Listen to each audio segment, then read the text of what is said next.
Well, hello, this trip's going to be quite different.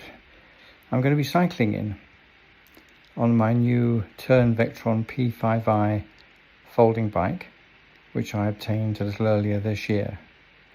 I've also switched my bivvy to this one, the Nortent Skål, which is the same length as the one I used last time, but has the advantage that the entry point is not from the end, but from above. So you can actually get in easier and sit inside it. And as you can see, there's a net which you can lie underneath and see the stars at night if it's dry. What I plan to do, or what I have done, is I've put my sleeping bag and my mattress into the bivvy already, and then I've folded that up and put that into my rear bag, which is the Vincita BDR 37 litre bag. There you can see the rolled up bivvy, sleeping bag and mattress already in there. And then on top I put my other stuff that I normally take, all my usual bits and pieces. The only things which are not in that bag are going to be going in the bag which goes at the front of the bike, and that is my jet boiler and my 2 bottles and 1 or 2 bits of camera equipment. That will all fit in that front bag. So there it is, all ready to go. Weighs just over 11 kilos, including the tools for the bike and the equipment I use for photography.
So, a bit of an experiment really. So I was going to be down by the river for tonight, but still got one on my eye. There were loads of flying ants down there. I know that happens now and again, doesn't it? They all come out at once. So hopefully that's not a problem. But as you can see, it's pretty blowy. I've just come up a few hundred feet on my bike, and I can't see any insect life up here, so hopefully this will be a good place. But I have never been here before. It's pretty isolated, but this road obviously goes to a farmhouse somewhere, because it's a pretty good road.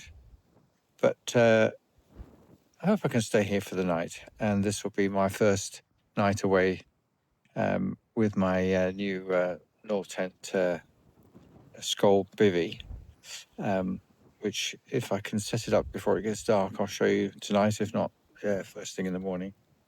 The sun is set, and truly set now. But I got some nice pictures of the sunset earlier, which I'll splice into the video. So yes, so this is the first time away on the bike. As I say, I got everything in those 2 bags, the front bag and the rear bag, with no trouble. And the 11 kilos, when I think about it, actually includes the weight of those bags. So they're not particularly ultralight bags in the first place. They're pretty sturdy things to use on a bike. So I actually think I've done quite well on the weight front. And of course, I don't have to carry it. It's on the bike and not on my back, which is rather good. So yeah, so first stealth wild camping trip in a new bivouac. That's the longer title of this video. I'm hoping I can see loads of stars tonight. It's a beautiful sky. Yeah, there's nothing. So, and I can't even see the moon.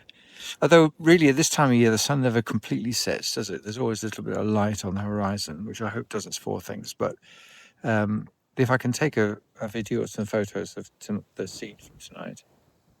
I say what I hope to do is to, and I'll splice a picture in now to make sense of what I'm saying. I'll be lying in the bivvy with the flap tied back, so it's just the netting between me and the stars, and I will open it up from time to time and take some photos if I'm awake.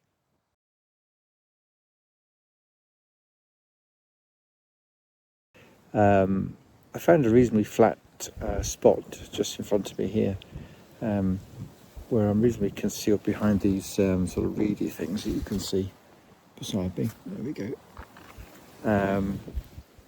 And so far I've not seen anything in the insect department, so that bodes well, because I've been here now for about 10 minutes or so. If they were around, they would have found me by now. I do hope this bivvy works for me, because it does mean I can go to more locations than the high hilltops and mountains and so on in this part of the world. Because I'm not very high up here, just high enough to get into the wind, really. But there are some beautiful spots, and it'd be a shame if I couldn't take advantage of those. It's fairly minimalist as well. I like the idea that I literally can put the bag down almost in the dark, inflate the mattress, and just get in and go to sleep. There's no sort of pegging out and poles and all this sort of stuff,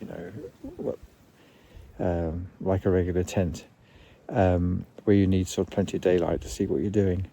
Well, unless you're very experienced and know your tent very well, I guess.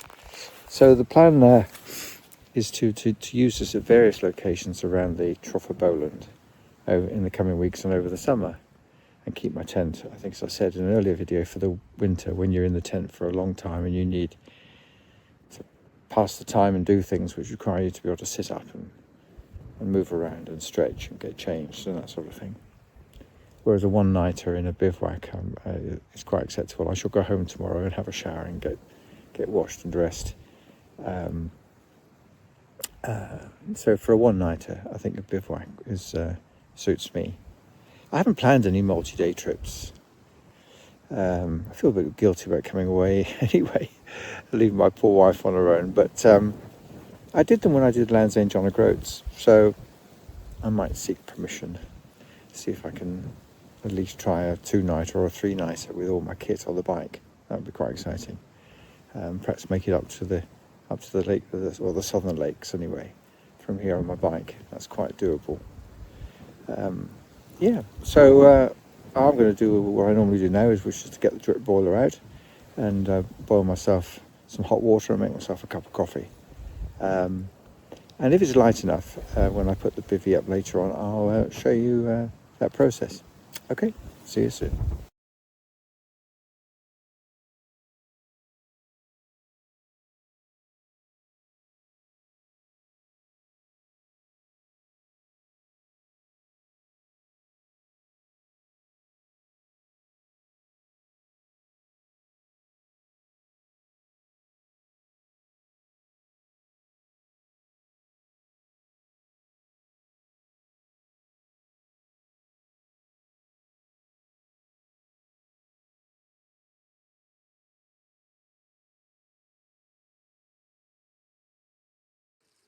Not exactly a textbook construction, but as you can see, there's a rear hoop and guy rope, 2 pegs in the corner.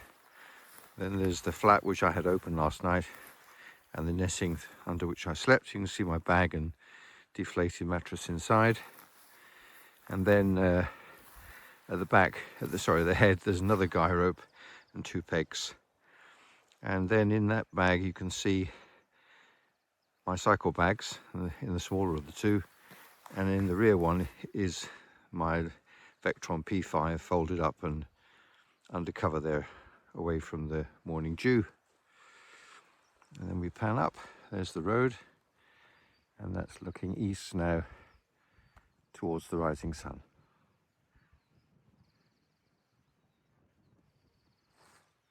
Just pan round, show you where I am.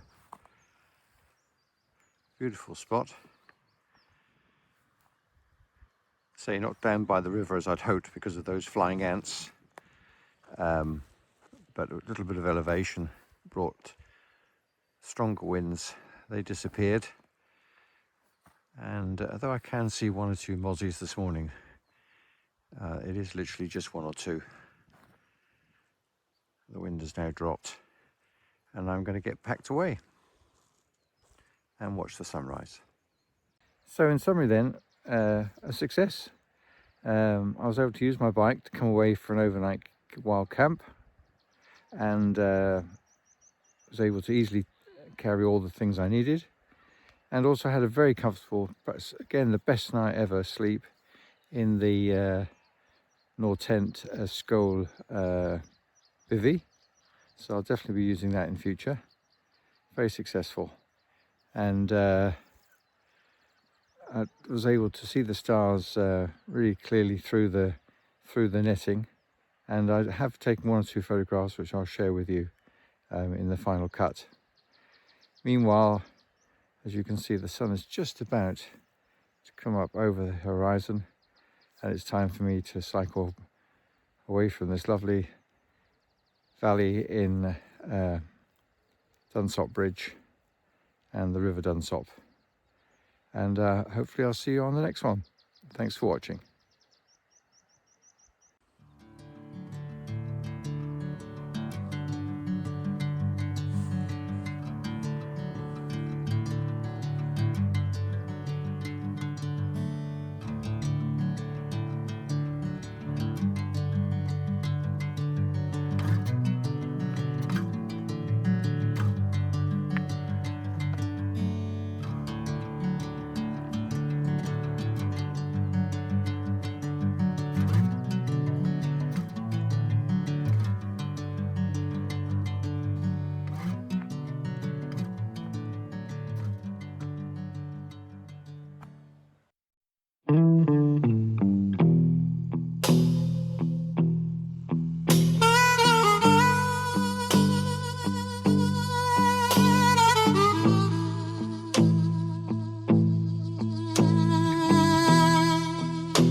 Fortune lady told my mama before I saw the sun, said your boy's gonna love too hard and break more than one. He gonna make sweet women laugh and cry, laugh and cry, laugh and cry, in a whole wide world. Gonna ask him why, laugh and cry, but you know why I'm torn. Everybody knows I'm torn. Yeah, you know I'm a midnight man. Everybody knows I'm torn. I got a black cat charm and a heart turned blue. Got a letter from my baby saying I'm done with